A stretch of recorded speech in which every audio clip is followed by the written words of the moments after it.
CIA telah mendorong agar perwira tentara Indonesia melakukan pemberontakan terhadap pusat.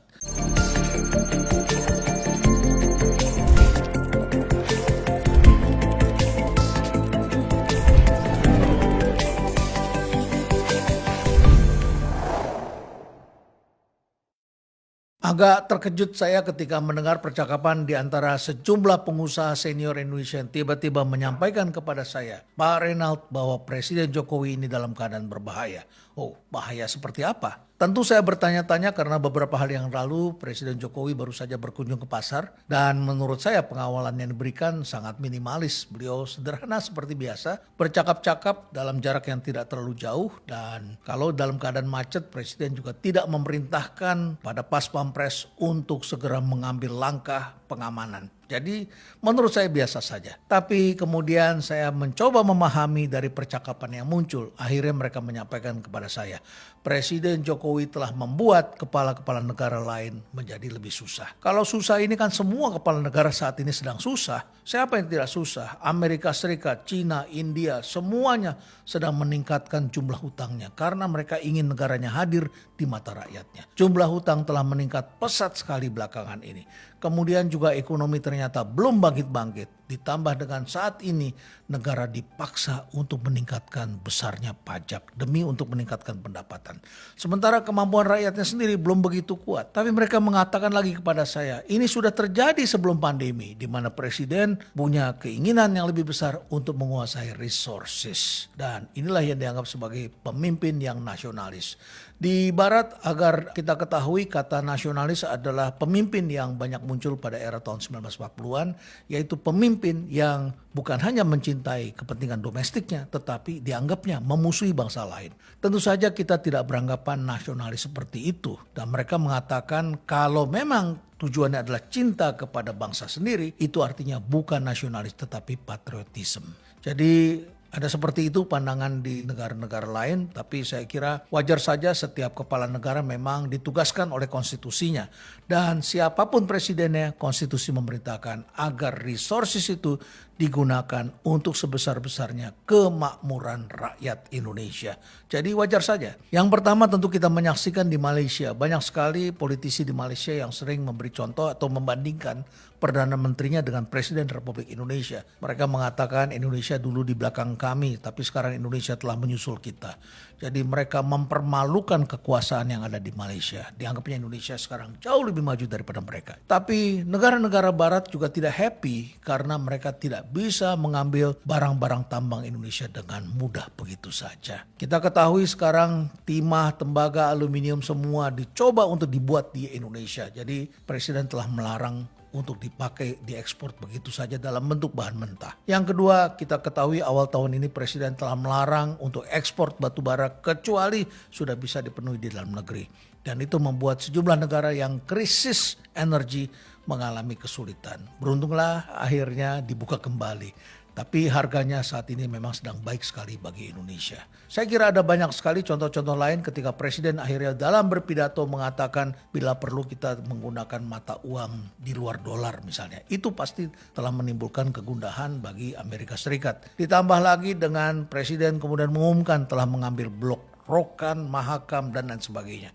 Dan tentu saja yang terakhir itu adalah tambang emas di Freeport. Tidak mengherankan kalau terjadi gejolak-gejolak di Papua yang mungkin ini juga ada indikasi-indikasi yang perlu kita baca. Jadi ini adalah hal-hal yang kita lihat barangkali dianggap para pengusaha ini sebagai ancaman bagi presiden kita. Tapi tampaknya presiden tidak peduli tetap dengan gagasan-gagasan ini termasuk gagasan untuk memindahkan ibu kota. Walaupun ada sejumlah orang yang mencoba untuk menghalang-halangi dan menyatakan ketidaksetujuannya. Kemudian kita juga menyaksikan demo terus bergerak sampai kemudian kita melihat Indonesia mulai tampil di dalam kepemimpinan G20. Di situ tiba-tiba saya menemukan sebuah tulisan yang dikirim oleh sahabat saya, seorang perwira intelijen yang sangat senior, yang menulis tulisannya dengan judul tersirat bahwa saat ini Amerika Serikat tengah memberi warning kepada Indonesia soal invasi Rusia. Loh, apa hubungannya? Bukankah itu invasi terjadi di benua yang jauh sekali dari Indonesia? Tetapi Marsda Praitno Ramlan memberikan beberapa indikasi yang menurut saya sangat menarik. Karena perang Rusia-Ukraina ini telah mengakibatkan Amerika mengajak negara-negara lain untuk terlibat. Dalam tulisannya itu, Pak Praitno Ramalan mengatakan, terbacakah warning itu? Apa yang dimaksud dengan warning itu? Warning itu tampak dalam sejumlah hal. Pertama, ternyata tiba-tiba Amerika Serikat mengumumkan bahwa Indonesia melanggar HAM dalam aplikasi Peduli Lindungi. Come on, saya terus terang terkejut sebagai orang yang pernah sekolah di Amerika. Saya sangat terkejut mendengar pernyataan bahwa Peduli Lindungi ini dianggap sebagai melanggar HAM. Tapi di lain pihak saya lebih terkejut lagi karena saya menyaksikan belakangan ini Amerika adalah negara yang mengalami dan melakukan pelanggaran HAM serius yang cukup besar. Kita disuruh belajar dari Amerika, tetapi Amerika telah mempertontonkan bahwa mereka sendiri tidak mampu untuk menegakkan HAM di negaranya sendiri. Lihat saja kasus-kasus yang terjadi sampai terjadi peristiwa seperti Black Lives Matter yang akhirnya mendapatkan perhatian dari seluruh dunia. Tapi apa-apaan ini tiba-tiba menaruh perhatian pada Peduli Lindungi dan persoalan-persoalan HAM yang dianggap serius di negara kita. Menurut hemat saya, apa yang dilakukan oleh aparat-aparat kita saat ini sudah jauh lebih baik. Di tangan kirinya mereka sudah tidak lagi membawa barang-barang lain selain membawa kitab HAM. Sedangkan di tangan kanannya mereka sudah membawa alat-alat untuk proteksi diri yang sudah berbeda dengan di masa lalu. Dulu sepatu polisi adalah sepatu Lars, tapi sekarang saya kira Anda bisa lihat polisi kita bukan lagi military police tetapi sudah menjadi civilian police. Jadi polisi dengan kitab HAM di tangan kanannya. Nah, karena itulah maka menjadi pertanyaan mengapa Peduli Lindungi ini dipersoalkan. Tapi mereka juga mempersoalkan hal-hal lainnya. Sampai beberapa kali Marsda Praitno Ramalan mengatakan mereka telah mengirim Menlu Amerika Serikat Antony Blinken datang ke Indonesia bertemu dengan Presiden Jokowi dan sejumlah petinggi di pemerintahan. Kemudian juga Deputy US National Security Advisor yang menangani khusus G20 yaitu Sherpa Dalip Singh. Nah, Dalip ini telah datang ke Indonesia juga bicara dengan petinggi-petinggi kita. Jadi kalau kita perhatikan pasti mereka membawa pesan-pesan khusus kepada para pemimpin Indonesia. Nah, yang lebih menarik lagi adalah tak lama setelah mereka tiba kita menyaksikan demo mulai bermunculan di Indonesia. Dan demo ini kali ini memang agak menarik karena untuk menggerakkan demo yang besar pasti diperlukan suatu mobilisasi. Dan mobilisasi layaknya tidak hanya membutuhkan informasi, tapi mobilisasi sudah pasti juga memerlukan nasi bungkus, logistik, dan sudah pasti memerlukan dana yang besar. Siapa yang membiayai dana ini? Tentu saja ada pihak-pihak yang berkepentingan. Kalau demo dilakukan di Indonesia murni untuk kepentingan rakyat, saya kira itu wajib untuk didengarkan. Termasuk apa yang disampaikan oleh para mahasiswa agar stop wacana pemilihan presiden 3 periode. Dan saya kira itu telah didengarkan baik adanya. Kemudian ada juga yang mendompleng demo besar itu dengan tujuan untuk merebut kekuasaan. Maklum ini sebentar lagi akan terjadi transisi pemerintahan dalam waktu 2 tahun ke depan. Tetapi juga harus kita akui bahwa sekarang sudah ada bisnis demo. Dan bisnis demo ini kita sudah lihat tidak hanya terjadi di sini, termasuk di dalamnya adalah peranan CIA. Dan ini tidak bisa ditutupi karena sudah pernah terjadi di masa lalu. Seperti apa, bagaimana peranan CIA di masa lalu tentu saja bisa kita baca dalam buku yang ditulis oleh seorang sejarawan terkenal yaitu Greg Paul Green. Bukunya berjudul JFK versus Allen Dulles. Siapa Allen Dulles? Allen Dulles adalah seorang pimpinan CIA yang berbeda pendapat dengan JFK, John F. Kennedy.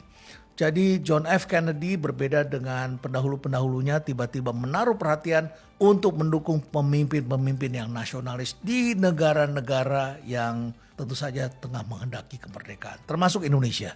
Nah, pada masa itulah JFK tiba-tiba menolak untuk mendukung Prancis yang tetap ingin mempertahankan hegemoninya atau daerah jajahannya di Afrika, termasuk di Aljazair. Tetapi juga JFK menyambut Soekarno ketika datang ke sana, ke Amerika, dan memberikan dukungan agar Irian Barat kembali ke pangkuan Ibu Pertiwi. Jadi apa yang dilakukan oleh JFK dianggap bertentangan dengan para pendahulunya yang pada waktu itu memang ditenggarai oleh cara berpikir yang agresif, cara berpikir yang ekspansif. Memang terjadi pergeseran dan entahlah apa yang terjadi, tapi kita ketahui setelah itu Presiden John F. Kennedy mati ditembak. Padahal sebelumnya John F. Kennedy ini berencana akan berkunjung ke Indonesia pada tahun 1964. Dia keburu meninggal dunia, ditembak pada tahun 1963. Jadi JFK sebagai presiden yang ke-35 tidak berumur panjang dan setelah itu penerusnya kemudian mengambil sikap yang berbeda. Apa yang terjadi pada masa pemerintahan John F. Kennedy tentu menarik untuk ditelaah dan Greg Polgren telah mengumpulkan data, mewawancarai sejumlah pihak dan akhirnya menemukan benang merahnya. Ternyata di situ Allen Dulles, pimpinan CIA telah menggerakkan langkah-langkah pemberontakan di Indonesia. Jadi melihat situasi yang berkembang di Indonesia, bagaimana Kennedy mendukung Soekarno, ternyata CIA mempunyai cara berpikir lain. Mengapa Allen Dulles sebagai pimpinan CIA berpikiran lain? Jawabnya adalah karena dia merupakan kepanjangan tangan dari seorang kapitalis besar di Amerika, yaitu Rockefeller. Dan kita ketahui Rockefeller sangat berkepentingan untuk tambang minyak. Disebutkan dalam buku itu mereka sesungguhnya awalnya tidak tahu bahwa ada tambang yang lebih besar di Papua. Mereka tahunya adalah membutuhkan minyak yang berada di dekat Sorong, di dekat kepala burung. Jadi mereka berminat untuk mengambil minyak atau berbisnis minyak di sana. Tapi Soekarno berkepentingan untuk menggunakan resources itu sesuai dengan amanah konstitusi, yaitu menggunakannya untuk kepentingan bangsa Indonesia. Ketika mereka mengetahui ternyata ada tambang yang lebih besar, maka timbullah gairah mereka untuk menguasai tambang itu. Dan kemudian mereka menggandeng pelaku usaha lain sampai kemudian mereka mendapatkan Freeport dan tentu saja dukungan dari tokoh-tokoh kapitalis lainnya. Kemudian mereka melakukan gerakan setelah Kennedy meninggal dunia dan mereka sudah mempunyai calon yang kelak di kemudian hari kita tahu siapa yang mereka pilih untuk menjatuhkan Soekarno. Itu dibuktikan ketika Soekarno jatuh tak lama kemudian ditandatanganilah kesepakatan dengan Freeport. Jadi itu adalah bukti sejarah. Tetapi catatan dari Greg Polgren juga menarik karena dia juga menemukan ada rangkaian peristiwa di Indonesia yang menurut hasil wawancaranya ternyata digerakkan oleh CIA. Misalnya saja disebutkan dalam buku itu peristiwa bom yang meledak di halaman sekolah di Cikini yang menewaskan 6 siswa dan 3 polisi. Itu mati terbunuh sekolah Cikini yang berada di Jakarta Pusat, ditambah lagi dengan sekitar 100 orang terluka. Pada hari itu pada tanggal 30 bulan November tahun 1957, Soekarno dijadwalkan akan memberikan pidato. Menurut Greg Polgren ternyata oknum CIA juga telah merekayasa pembuatan semacam film porno lah begitu, dengan aktornya di sana adalah mirip-mirip Presiden Soekarno yang dibuat sedemikian rupa tengah melakukan adegan dengan wanita Uni Soviet. Jadi telah dirancang hal seperti itu. Ini saya temukan di halaman 173. Tidak hanya itu, di halaman 160 buku ini juga disebutkan bahwa CIA telah membiayai untuk mendorong agar perwira-perwira tentara Indonesia melakukan pemberontakan terhadap pusat. Ini dikenal dengan peristiwa pemberontakan PRRI di Sumatera dan pemberontakan Permesta di Sulawesi pada tahun 1958. Yang tujuannya adalah untuk mendorong rasa tidak puas di antara kolonel-kolonel muda dan akhirnya mereka menentang pemerintah pusat karena merasa tidak adil pemerintah ini terhadap daerah. Dan sampai hari ini di beberapa bagian di Sumatera masih dirasakan rasa tidak puas terhadap pemerintahan pusat pada masa itu.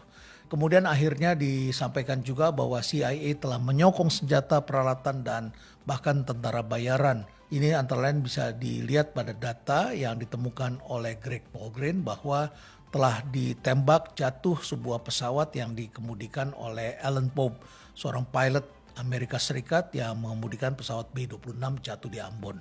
Akhirnya kemudian ini menjadi suatu modal untuk dikembalikan ke Amerika ketika Soekarno akan berkunjung ke Amerika Serikat. Jadi Alan Pope adalah salah satu sumber yang belakangan ditemukan juga telah melakukan kegiatan mata-mata dan bahkan mempengaruhi sejumlah pemimpin daerah di Indonesia. Akhirnya peristiwa besar lainnya adalah peristiwa pembunuhan terhadap Perdana Menteri Tiongkok saat itu yaitu Zhou Enlai. Ini dilakukan pada tanggal 11 April tahun 1955. Pada waktu itu Perdana Menteri Tiongkok ini akan melakukan kunjungan untuk mengikuti konferensi Asia Afrika di Indonesia. Tapi kemudian Zhou Enlai tidak jadi terbang dengan pesawat itu, memutuskan untuk pindah menggunakan pesawat lain. Dan nasib naas menimpa mereka yang terbang ke Jakarta menggunakan pesawat Kashmir Princess, pesawat buatan India yang ternyata pesawat itu sudah dilengkapi dengan bom. Akhirnya tewas 16 orang dan hanya 3 yang selamat. Zhou Enlai di satu pihak selamat tetapi ditemukan fakta-fakta bahwa ada kemungkinan keterlibatan CIA di sana. Nah, melihat itu semua, apa yang bisa kita pelajari? Banyak cerita. Namanya juga sejarah, kita tidak mengetahui secara persis, tetapi sejarawan tentu dibekali dengan metodologi untuk membaca fakta-fakta yang telah terjadi di masa lalu. Dokumen-dokumen itu semua telah terbuka, dan saya kira kalau Anda adalah sejarawan, wajib untuk membaca buku ini dan kemudian melakukan kajian-kajian. Dari semua itu barangkali yang dapat saya sampaikan adalah sederhana sekali, bahwa sebagai suatu bangsa yang memiliki resources yang cukup besar, tentu ini adalah saat yang tepat bagi kita untuk membangun kesejahteraan yang lebih baik. Tentu saja kita harus menjauhi diri dari korupsi dan dari hal-hal yang tidak begitu baik bagi bangsa ini. Tapi terlepas dari itu semua, persatuan adalah hal yang sangat penting. Dan ketika kita menyaksikan gelombang-gelombang protes yang rasanya ada sesuatu yang tengah menggerakkan, tentu sebagai masyarakat yang cinta tanah air, kita harus menjaga kembali persatuan ini. Merajut persatuan adalah agenda penting bagi kita bersama dan tidak membiarkan kekuatan asing untuk mengobrak-abrik persatuan di negara kita. Karena dengan persatuan itulah kita bisa bekerja sama, kita bisa membangun kesejahteraan untuk bangsa yang lebih besar. Pandemi telah merubah banyak hal, tetapi tentu saja tangan Tuhan akan sangat menentukan kemana bangsa ini bergerak. Stay relevant.